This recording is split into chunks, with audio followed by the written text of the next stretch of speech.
Gente, muito boa noite. Muito obrigado por terem ficado até agora aqui. Adoro vir para Juiz de Fora, porque eu sempre recebo muito carinho, muito amor. A gente vai finalizar esse encontro, espero, e de forma muito positiva. Tiagão, vamos começar com o filme, por favor? Vou atrapalhar se ficar aqui na festa, então.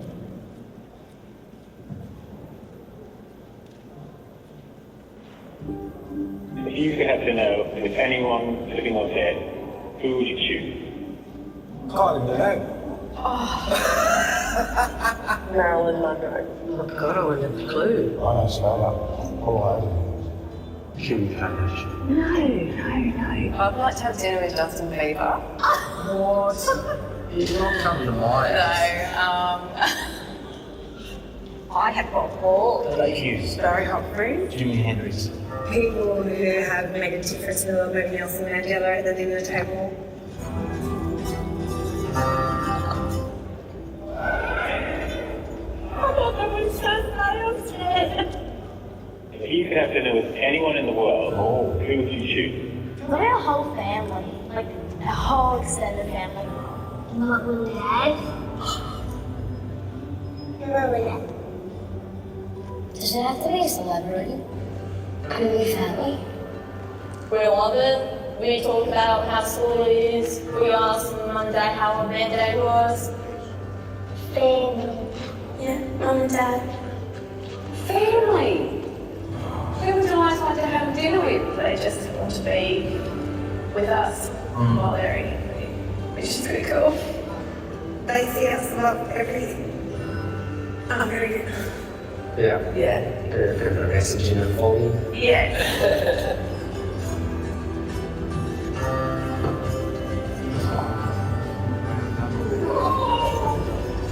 Are we having dinner?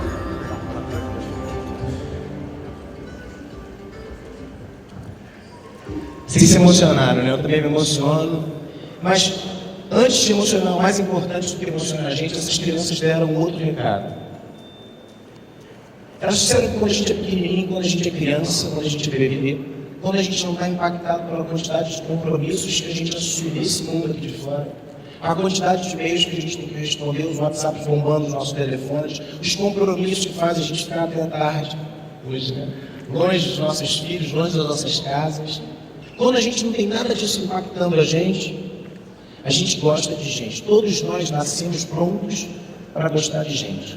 Só que todos os dias, todos vocês, eu, o Rodrigo, os organizadores, a gente faz um exercício diário de desgostar de gente. A gente aprende o tempo inteiro a dar desimportância para o ser humano. Aí você está pensando assim, não, Pedro, peraí, eu gosto de gente, cara.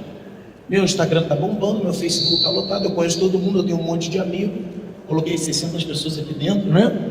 Eu gosto de gente. Será que a gente gosta mesmo de gente? A gente sabe escalar o nosso time de futebol. Eu estou feliz da vida porque o Flamengo foi para a semifinal da Libertadores. Se Deus quiser, esse ano a gente vai ganhar, né? Não, eu sei escalar o meu time de futebol. Eu tenho 2 times praticamente, porque o Flamengo tem um elenco gigantesco. A gente sabe o nome dos personagens da nossa série predileta do Netflix. A gente se sensibilizou demais com a tragédia que aconteceu aqui próximo, em Brumadinho, lá no Rio de Janeiro. Juntamos agasalho e água mineral. Ficamos acompanhando o resgate na televisão. Aí compartilhamos a foto daqueles bombeiros se agarrando. Depois a gente descobriu que não era em Brumadinho, mas tudo bem, valeu a pena, que vale a intenção. E aí eu falei, eu gosto de gente. Aí eu falei, eu gosto de gente. Será? A gente sabe o que está acontecendo a alguns quilômetros de distância daqui, a gente sabe o que acontece com o nosso time de futebol. Mas a gente não sabe, na grande maioria das vezes, o nome do pai e da mãe do cara que trabalha com a gente todos os dias. A gente não sabe a rua que ele mora, o prato de comida predileto dele, a fé que ele profetiza, o que ele realmente gosta de fazer na vida dele. Então, talvez a gente não goste tanto assim de gente. O segundo papo que eu queria trazer para vocês, ainda falando de gente, é sobre o sucesso. De certa forma, todos estamos aqui para discutir, para debater, para repensar, para construir a nossa forma, ou o nosso caminho de sucesso. E quando a gente pensa em sucesso, ou a gente pensa numa trajetória de sucesso, geralmente a gente pensa na carreira. E se a gente não pensa nas mesmas pessoas, algumas que foram citadas aqui agora, Steve Jobs, Bill Gates, Mark Zuckerberg, se a gente não pensa nesses caras, a gente pensa em caras ou em mulheres que tiveram esses atributos: fama, sucesso, uma conta bancária, um grande projeto, uma grande ideia, uma profissão incrível. E o sucesso vem atrelado à carreira. e é o que a gente fez profissionalmente.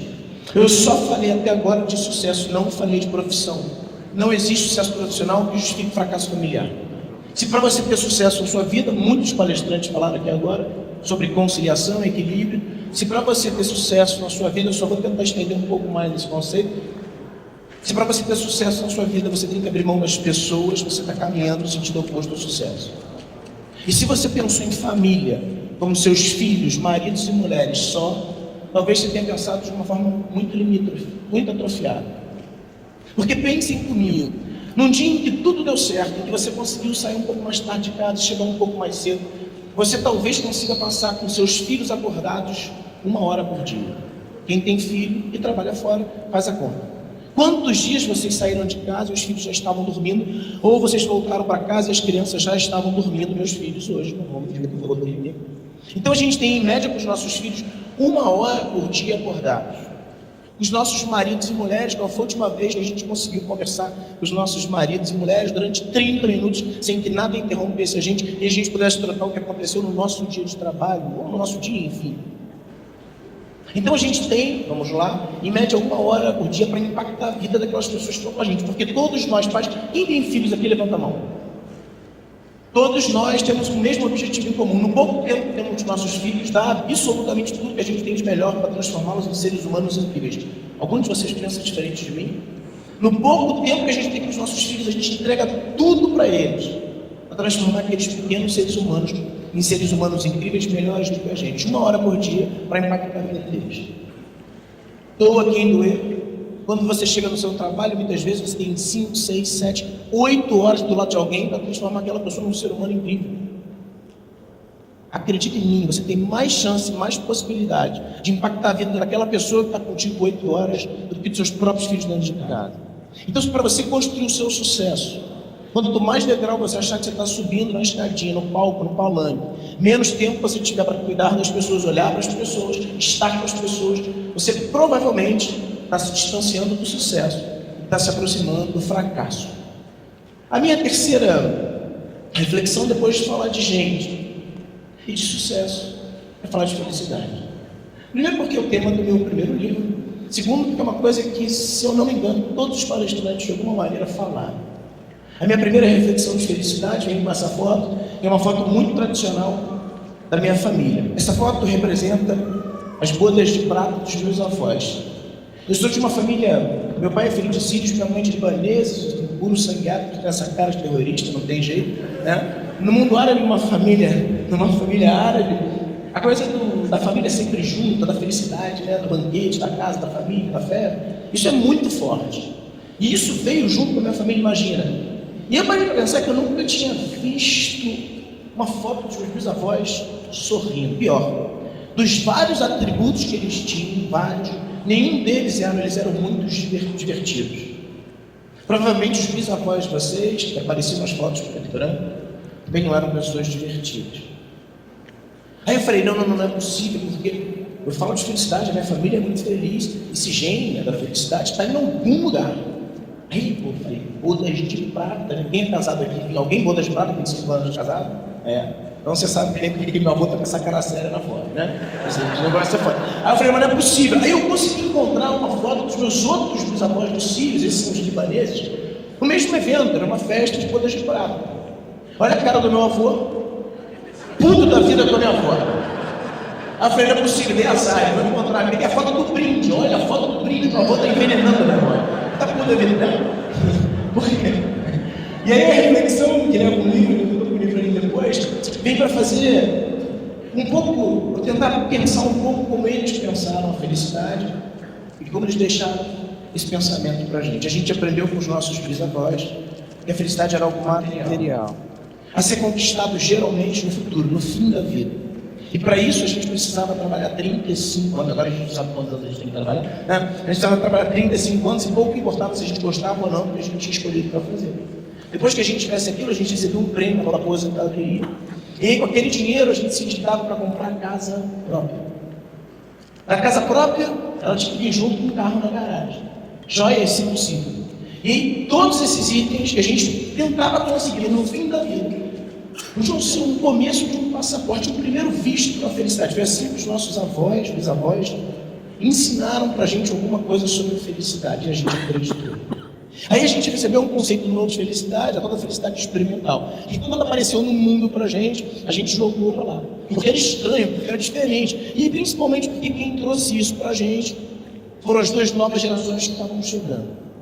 A geração Y, nascidos a partir de 84, já sei como posso chegar para cá. E a geração Z, nascidos a partir de 94. E aí, quando esses jovens disseram para a gente que a felicidade material não fazia sentido, a gente taxou eles de malucos, complexos, desfocados. Alguns de nós ainda arriscou dizer que era uma geração perdida.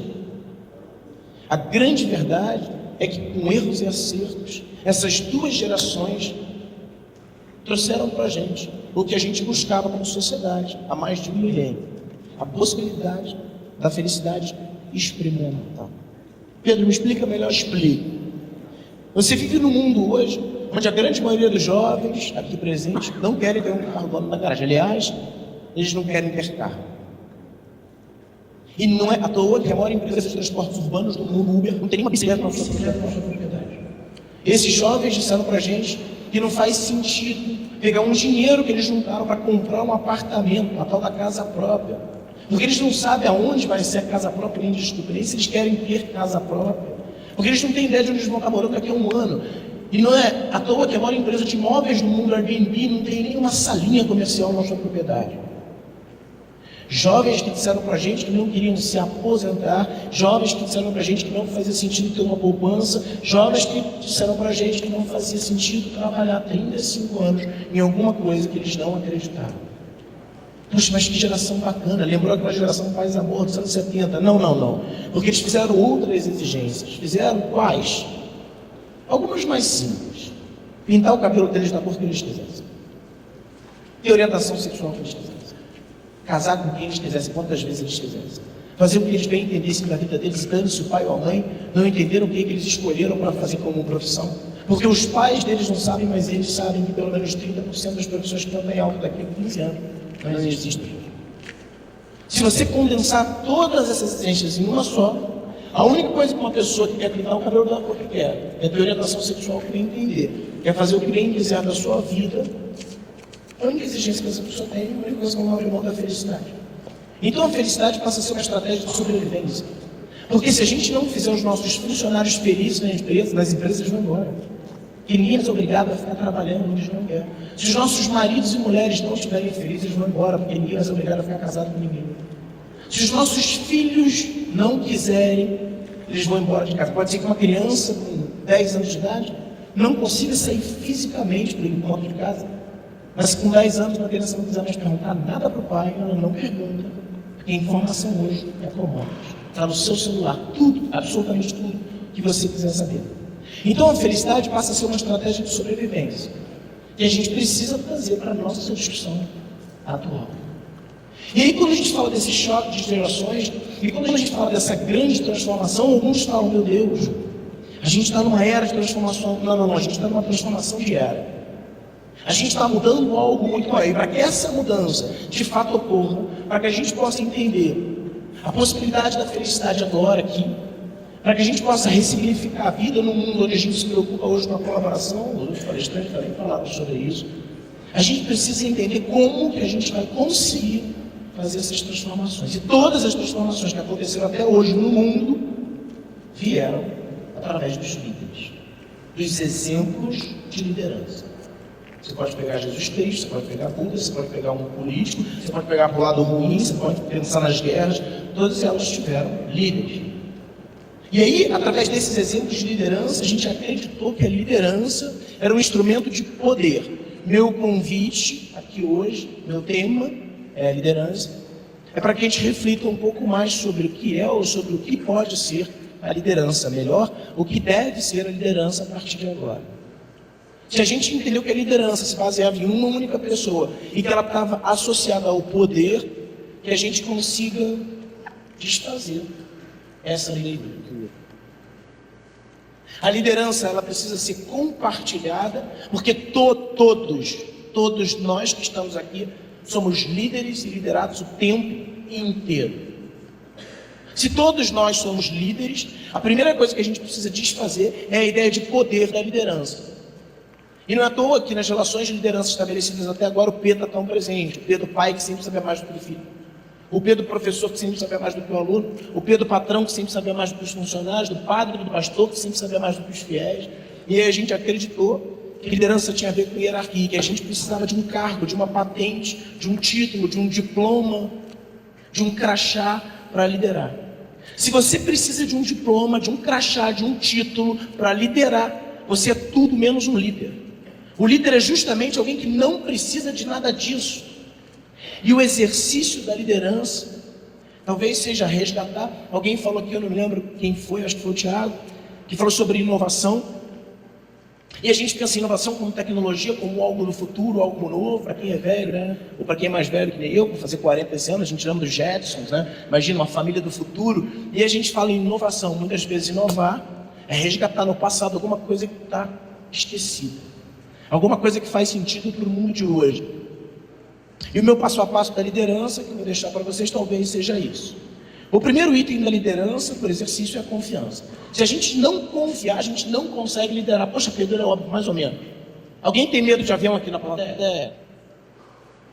Você tem medo de avião, e aí você entra no avião com medo, o que você faz? Você senta na sua cadeira e você não pergunta quem é o piloto. Você não sabe quantas horas de voo ele tem. Você não sabe se ele tomou uma cachaça no dia anterior, se ele tomou um remédio de tarja preta, se ele está puto com a mulher dele, se ele é um potencial suicida. Você simplesmente acredita, confia que ele vai te levar para onde você tem que ir.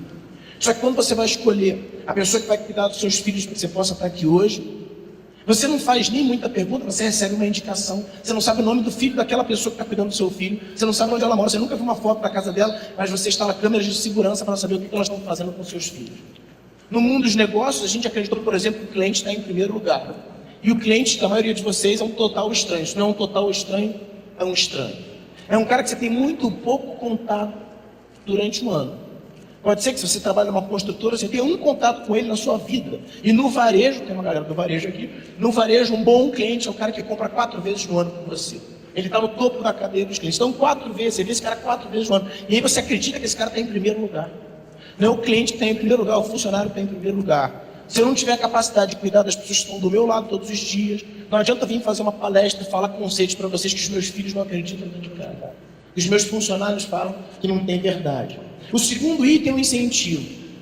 Não existe nada que substitua o elogio verdadeiro, nada.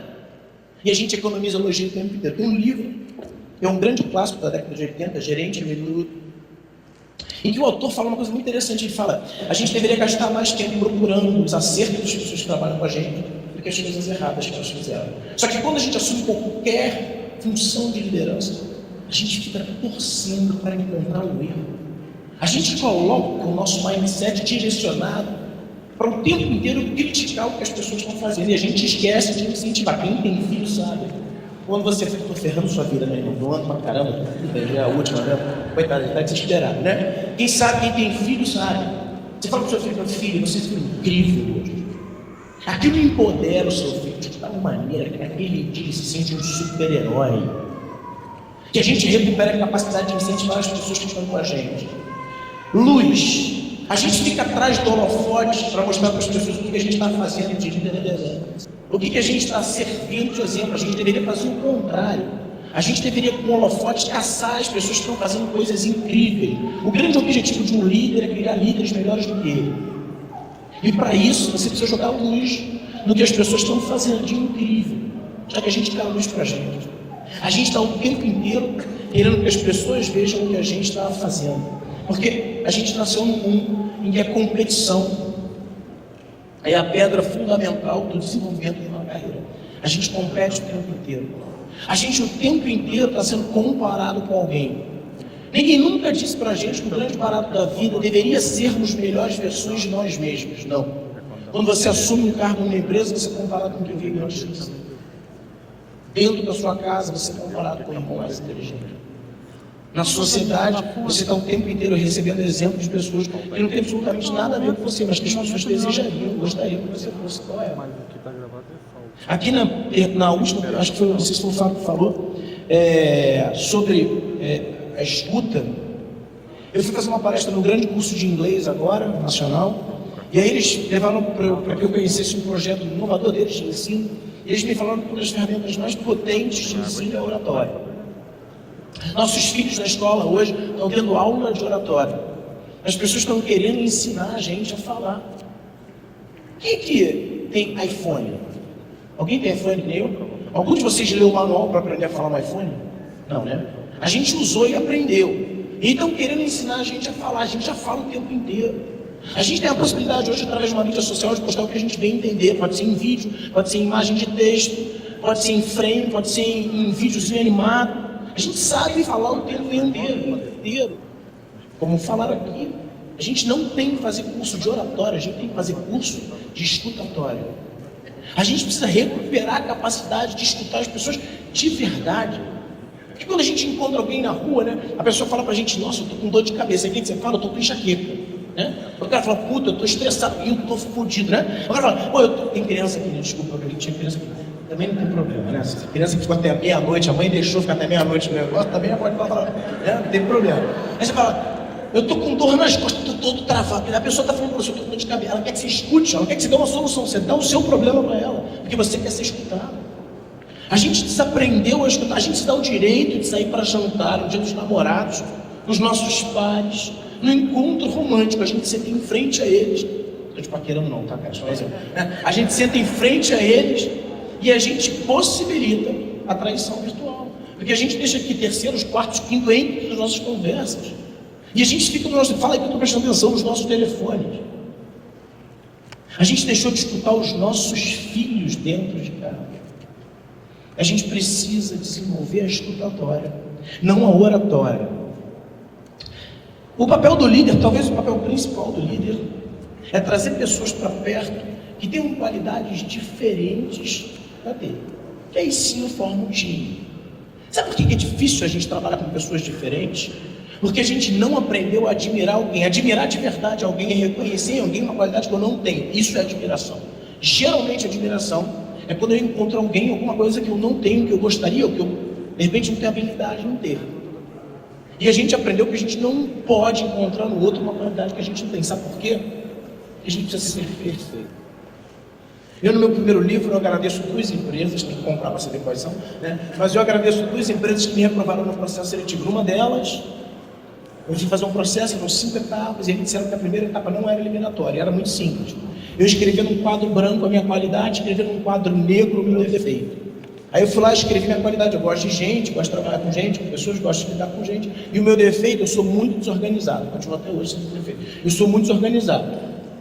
Interromperam a minha entrevista, pediram para me retirar e falaram que, infelizmente, o processo seletivo não podia correr. Eu fui reprovado porque eu tinha um defeito.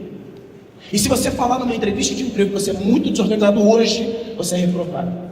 Se você falar que você é disléxico, se você falar que você é hiperativo, se você falar que você é depressivo, se você falar que você toma remédio, você é reprovado. Porque a gente não pode ter defeito. Numa entrevista de emprego, pergunta qual é o nosso defeito, a gente fala, eu sou perfeccionista. É o defeito que todos nós temos, né? Então você fala outro defeito.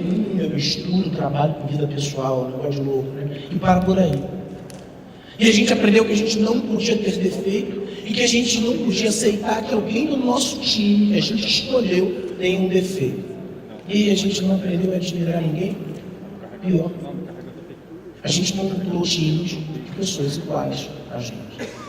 O grande desafio, a gente fala um pouco mais da gente fala de tolerância, de um líder, é encontrar nas pessoas qualidades e ela não tem. Começa admirando. Eu tenho 2 amigos fisiologistas. Um muito conhecido, em que ele defende qualquer um de nós aqui, se tivermos um problema muito sério, depois de 1 ano de treino, a gente consegue correr uma maratona. Alguém corre aqui? Alguém gosta de correr? Então você corre, né? Você corre quantos quilômetros? 5, 8, né? Corre bem. 5 quilômetros. Você corre 5 quilômetros e aí você machuca, tem uma lesão grave, opera o seu joelho. Você opera o seu joelho. E aí o que você faz? Quando você volta para correr, você não consegue correr nenhum quilômetro. Porque você perdeu a prática. Você treinar. A gente fica bom no que a gente pratica. Tem um livro fora de séries, Outliers, que é um livro muito interessante, que comprova todos esses caras que foram falados aqui na palestra anterior, Bill Gates, Mark Zuckerberg, e aí vamos lá, Beethoven, Leonardo da Vinci, todos os caras fora de série, precisaram de pelo menos 10 mil horas de prática para fazerem as suas grandes criações. Ou seja, todos nós precisamos praticar. Ficamos bons do que nos propusemos a fazer de forma repetitiva, o tal do hábito. Se a gente fica bom no que a gente pratica, se você praticar raiva todo dia no seu exercício da liderança, você vai virar um expert nessa porra. Você vai ficar tão bom nessa merda que você vai sentir raiva até de coisas que você não tem que sentir. Se você praticar o mau humor, quem conhece alguém mal-humorado sabe. Você não tem ferramenta para fazer aquela pessoa ficar bem-humorada, porque ela virou uma especialista naquilo, ela pratica o mau humor desde que ela é pequena. Então ela fica bom naquilo. Tudo é uma questão de prática. Então, se você praticar gratidão, se você praticar alegria, se você praticar felicidade no seu dia a dia, compreensão, você vai ficar bom nisso. Você vai virar um expert nisso. Já que no exercício da liderança a gente aprendeu que a gente tinha que ser sério, sisudo, que a gente tinha que ser carrancudo, que a gente tinha que ser bravo, que a gente tinha que impor a liderança através do poder. Falamos sobre isso aqui. Se tudo é uma questão de prática, por que não começar pela gratidão? Fui levar meu filho no zoológico esses dias, já tem um tempo. Eu estava com o Bento, meu filho tem 5 anos e meio, eu estava com o Bento na corcunda e estava com a Maria no colo. E aí eu passei, eu adoro zoológico, eu passei em frente à jaula do macaco. Era um macaco de cara rosa, com pelo cinza, não sei se vocês sabem que macaco é esse. E o macaco estava fazendo cosquinha no outro macaco. Aqueles dedos longos, e ele estava como se não tivesse amanhã, sabe, fazendo cosquinha. A coisa que eu mais amo na minha vida é cosquinha. E a minha mulher não suporta fazer cosquinha, ela não gosta de carinho, nem de dar, nem de... Ela é esquisita pra caramba. Ela não gosta nem de dar, nem de receber carinho repetitivo assim, né? E aí eu fiquei olhando para aquela cena maravilhosa, o cara levantou a mão toda de prata, né? Nós chegamos em casa e fala, pô, você troca sexo por 1 hora de cosquinha? Troca cosquinha é todo mundo. Eu falei isso pra minha mulher. Minha mulher ficou 15 dias nos Estados Unidos, falou, não, o que você quer que eu falei? 1 hora de cosquinha. Falou, não, pede alguma coisa mais fácil, né? Então, assim, isso que eu mais amo na vida. E o macaco é um bicho sacana pra caceta, né? Então o macaco viu que eu estava completamente maravilhado com aquela cena. O que ele fez? Olha que bicho engraçado. Ele soltou um pedaço de fava que ele estava na outra mão. E ele começou a fazer cosquinha com as 2 mãos. Tudo que eu queria ser naquele momento era macaco de cara rosa. Eu congelei na cena, fiquei congelado na cena e meu filho me puxando. Pô, agora é capaz, meu filho abaixa essa cabeça e fala, papai, você tá chorando? Eu estava chorando, eu estava emocionado na cena, era bonita a cena. Eu falei, meu filho, olha que coisa linda, um macaco, fazendo cosquinha no outro macaco. Meu filho é muito carinhoso. E aí meu filho falou, papai, eu faço cosquinha em você? Muito bonitinho, ele faz mesmo, a gente dorme, ele faz carinho na barba. Eu me toquei, falei, meu Deus do céu, como eu estou sendo idiota, imbecil de me emocionar com essa cena. A única diferença que eu tenho desse desgraçado desse macaco de cara rosa é que eu sou um ser humano. A única diferença que eu tenho desse macaco é a capacidade que eu tenho de humanizar as minhas relações. E a gente se surpreende com o que os animais estão fazendo. A gente agora fala que o cão é o melhor amigo do homem. Não pode ser, o homem precisa ser o melhor amigo do homem. A gente precisa recuperar a capacidade que torna a gente diferente dos animais, que é a capacidade de colocar sentimento numa relação de forma proposital. O leão, ele não acorda no dia seguinte e fala, agora eu vou ser vegano, cansei de comer zebra, vou comer a cenourinha cortada. Porra, não! É o instinto dele, a gente consegue fazer isso. Então a gente precisa recuperar a capacidade de humanizar as nossas relações. A gente está deixando de ser humano o tempo inteiro. A gente passa batido pelas pessoas que estão no nosso caminho todos os dias e a gente não olha para a cara delas. Qual foi a última vez que você deu um beijo no lugarinho da rua, o mesmo beijo que você dá para alguém que chega na sua casa? O cara está varrendo sua rua todos os dias. Qual foi o dia que você agradeceu pelo policial, por ele estar fazendo a segurança? Qual foi o dia que você falou com um servente da empresa que você trabalha, que abre a porta para você todos os dias? Isso é o que difere a gente dos animais, porque no 1 a 1, eu não sei quem leu Sapiens, um best-seller do Yuval Harari, um baita de um historiador. Ele faz uma comparação que diz que no 1 a 1, todos nós humanos perdemos para qualquer raça, qualquer espécie animal do mundo, se formos jogados numa ilha deserta. Se a gente for jogado numa ilha deserta e o tigre for jogado numa outra ilha deserta com as mesmas características, a gente morre antes do tigre. Se for com um macaco, a gente morre antes do macaco. Se for com a iguana, a gente morre antes do iguana. Se for com um lagarto, a gente morre. A gente perde no 1 para todos os animais. A gente começa a equilibrar o jogo a partir de 50. Sabe por quê? A gente precisa se ajudar. Porque a gente nasceu para vivermos juntos, em sociedade, organizado. Então que a gente recupere a nossa capacidade primordial que diferencia a gente dos animais, que é de sermos humanos. Vivemos uma era onde, pela primeira vez na história da sociedade, pensem nisso comigo, tema do meu terceiro livro, a gente não consegue prever o futuro. Estamos fazendo um evento aqui, te acorda, quase de dormir pela hora, mas wake up, pode ser mesmo, mas tudo bem, a gente está aqui pensando no que a gente tem que fazer. E ninguém consegue dizer o que vai acontecer no futuro, porque ninguém sabe o que vai acontecer no futuro. E também a gente não consegue usar o passado como referência, porque o que a gente fez há 2 anos atrás já está esquecido muito lá atrás, porque o mundo está mudando a cada dia. Então só sobra para a gente o momento presente. Se só sobra o momento presente, para os pessimistas isso é desesperador, porque a gente está acostumado que alguém preveja o que vai acontecer com a gente. Qual vai ser o PIB, né? O que vai acontecer no final do ano, como é que vai ser o comportamento, futurólogos, antropólogos, sociólogos, prevendo o que ia acontecer. Agora que a gente não tem mais isso, para os pessimistas o desespero chega, para os otimistas, para as pessoas normais, isso é maravilhoso. Porque pela primeira vez na história da humanidade estamos todos no mesmo nível. Não importa se você está em Harvard, em Cambridge, se você tem 5 diplomas, o que você fez, o que você faz, importa a capacidade que você tem de lidar com o momento presente.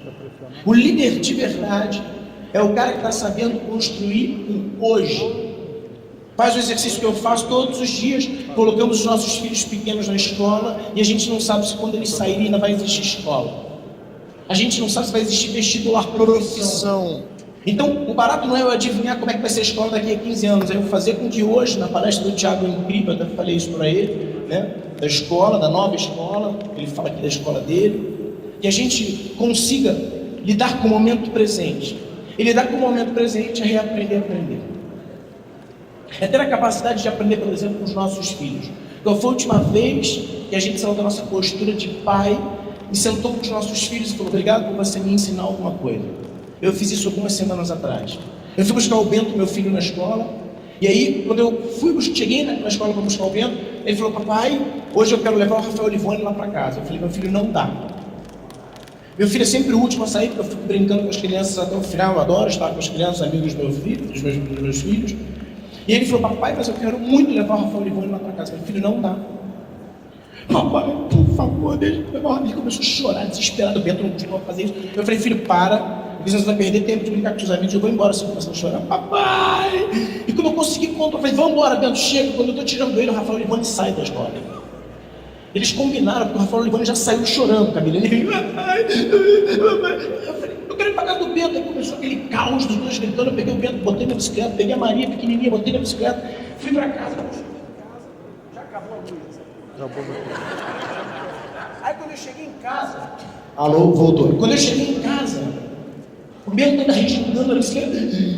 Aí eu saí e falei: papai está chateado com você, filho. Você não precisava fazer isso. Papai faz tudo que você quer, todo dia papai tiver que você é o último a sair. Você não precisava que eu chorar. Aí eu saí, peguei, papai está chateado, tá aqui sua mala. Peguei a pequenininha, levei no colo. Quando eu subi na escada do prédio, o Bento cutuca as minhas costas. Quando ele cutuca as minhas costas, eu viro para ele e falo: o que é, Bento? Ele estava com umas flores na mão para mim, assim. Coisa mais bonitinha, arrebentou o buganvírio do negócio, despedaçou tudo no chão. Ele estava segurando. Eu fiquei completamente paralisado, emocionado, comecei a chorar, peguei a pequenininha, entreguei para o Rivaldo, meu porteiro, falei: Rivaldo, segura a Maria. Sentei com o Bento no chão. Aí eu peguei o Bento, botei o Bento sentado assim, sentei de frente para ele. Aí eu falei: meu filho, você deu uma aula ao papai. Você passou por cima do seu orgulho, de toda a sua frustração. E você pegou a única coisa que tinha na sua frente para tentar mostrar para o papai o quanto você amava o papai. O Bento tem 5 anos, então ele estava assim, ó. E o Rivaldo, meu porteiro, estava assim, ó. E a pequenininha, a Maria também estava assim, ó. Aí eu falei: exagerei. Aí eu falei: filho, o negócio é o seguinte: sabe quando o papai adulto ia pegar uma flor no meio de uma briga e estancar a briga com um gesto de amor? Nunca. Porque a gente aprendeu, nós, os adultos, a gente aprendeu que a gente tinha que brigar e ganhar a briga até o final. Não.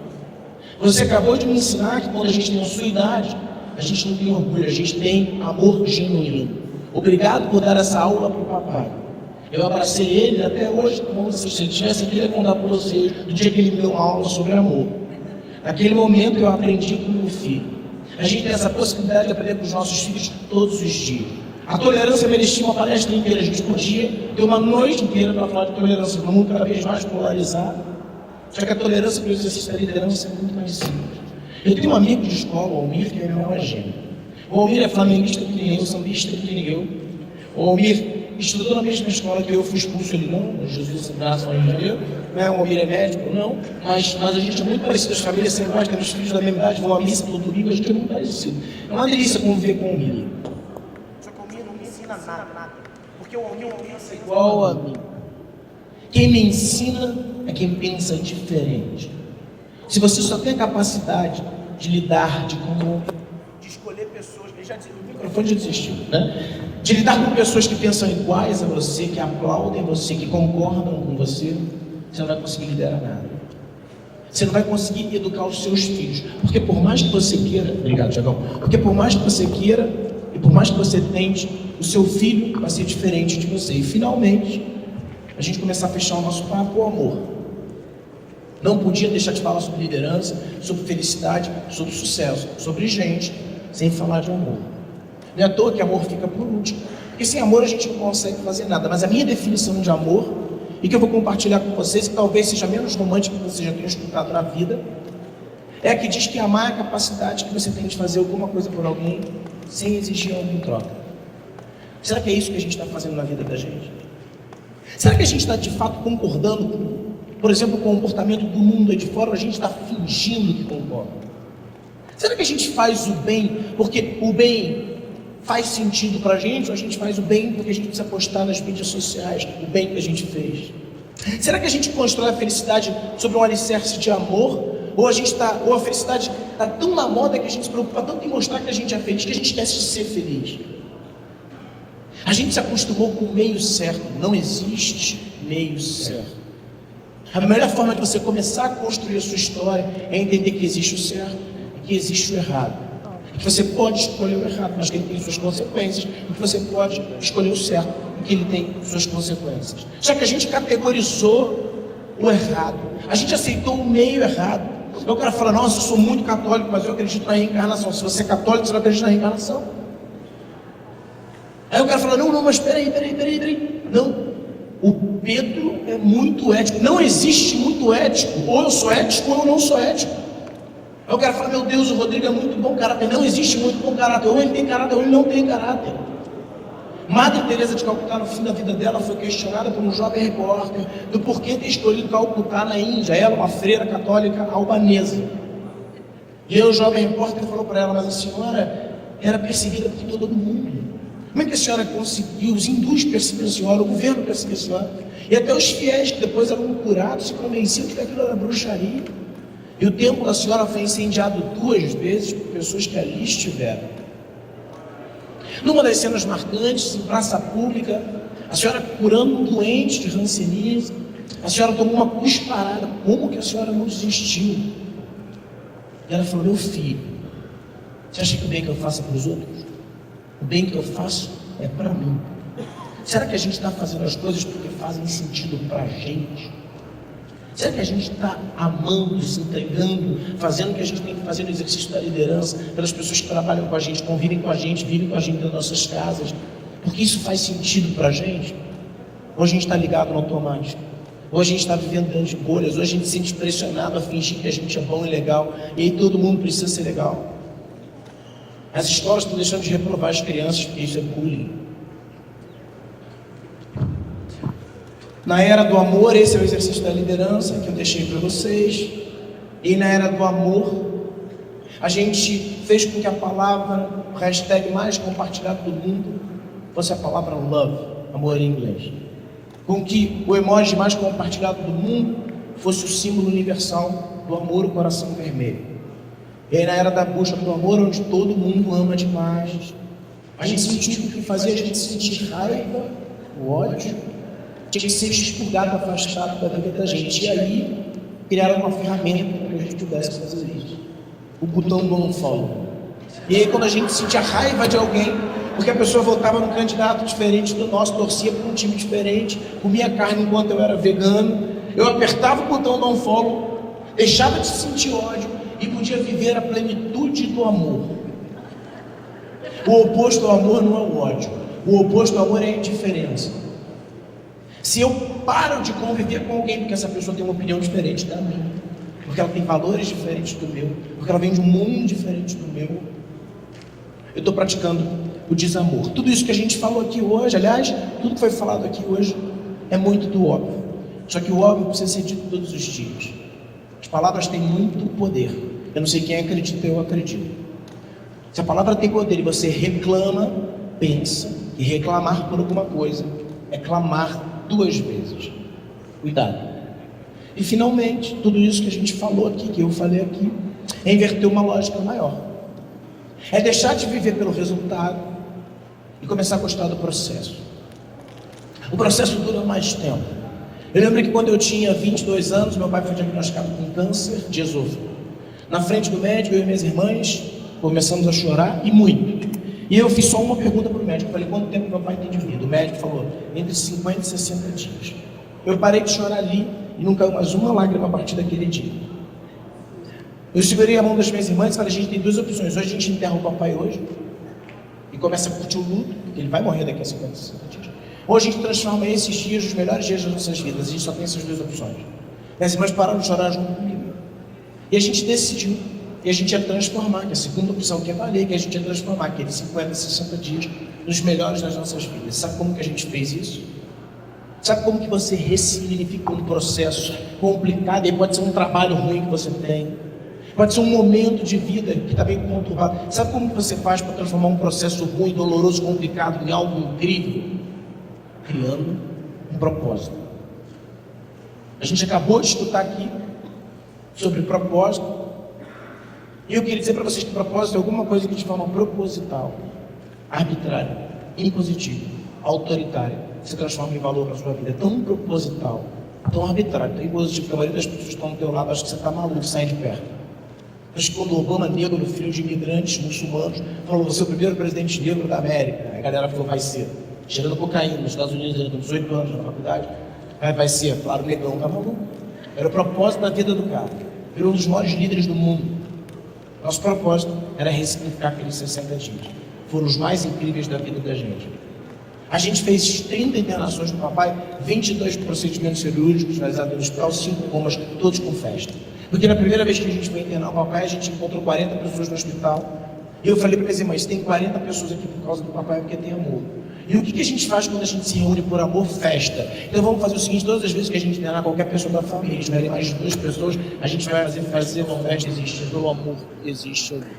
As 30 vezes que o papai foi internado, foi com festa, não era uma festa, tinha mais ou menos, era uma puta de uma festa.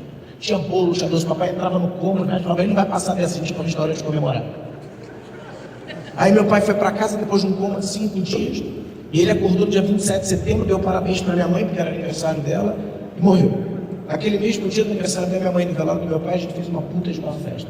Sabe que dia que eu escolhi para lançar o meu segundo livro, Líderes, no dia 27 de setembro do ano passado? Porque o dia 27 de setembro não foi o dia da morte do papai, foi o dia que a gente entendeu que o processo pode e deve ser mais importante do que o resultado.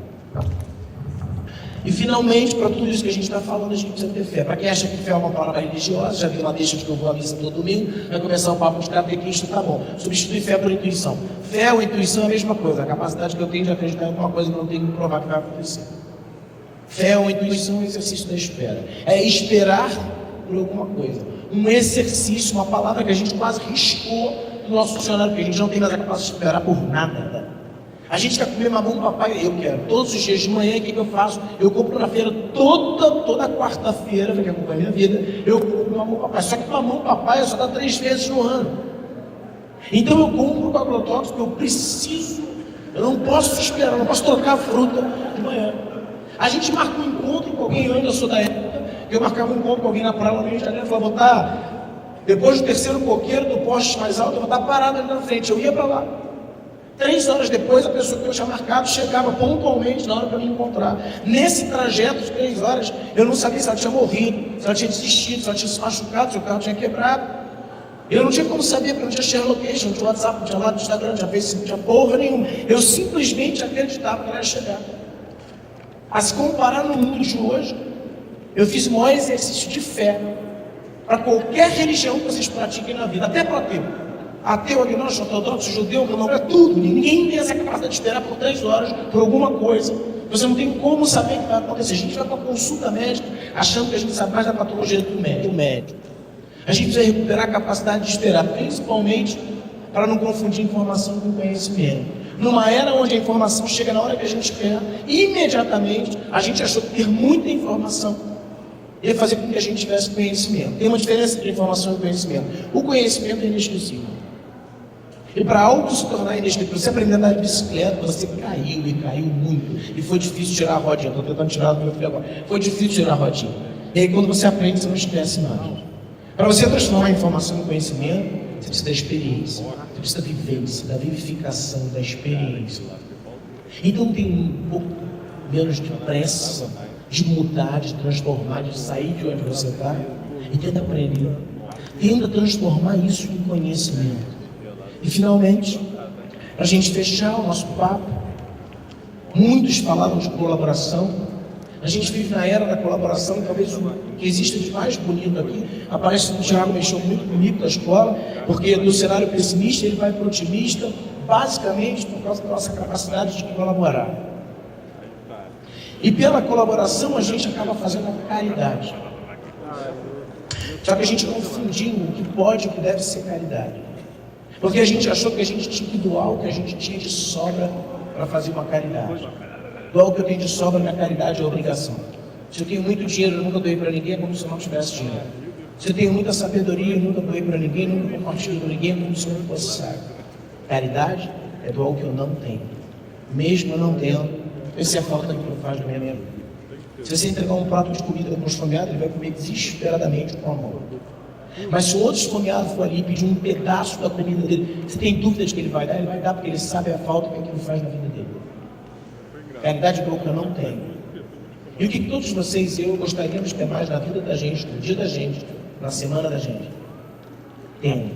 A maior de todas as caridades que existem no mundo não é o dinheiro, não é a educação, não é a sabedoria, é o tempo. O tempo que eu dou para entender o mundo do outro.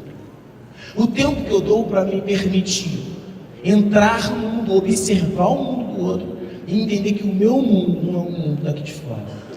Que as pessoas vivem em mundos, realidades diferentes. E para entender o mundo do outro, na grande maioria das vezes, é uma questão de ótica. Se transforma num dia, vive, anda do lado de um cego, de um deficiente visual. Fecha os seus olhos, bota aquele tampão preto e vai viver como um cego. Talvez você faça uma experiência diferente de tudo que você já imaginou na sua vida. E se finalmente a gente achou que o caminho da construção da felicidade ia ser fácil, e que para sermos felizes deveríamos fazer o que gostássemos, que é o que disseram para a gente, vai fazer o que você gosta. A juventude está muito nessa, vou fazer o que eu gosto. Se a gente aqui, todo mundo aqui, só fosse fazer o que gostava, esse teatro já está vazio. Se isso fosse uma regra do mundo, arrisco dizer que 90% das profissões não existiriam. Para mim, um dos caminhos da felicidade ou da construção dela não é a gente fazer o que a gente gosta, mas é a gente jogar todo o amor que a gente tem na oportunidade que a vida deu para a gente, seja ela qual for. Faça da sua vida o seu melhor projeto e dane-se as circunstâncias. Gostem do processo mais do que do resultado. Muito obrigado, gente. Boa noite para vocês. Valeu mesmo. Muito obrigado. Muito obrigado.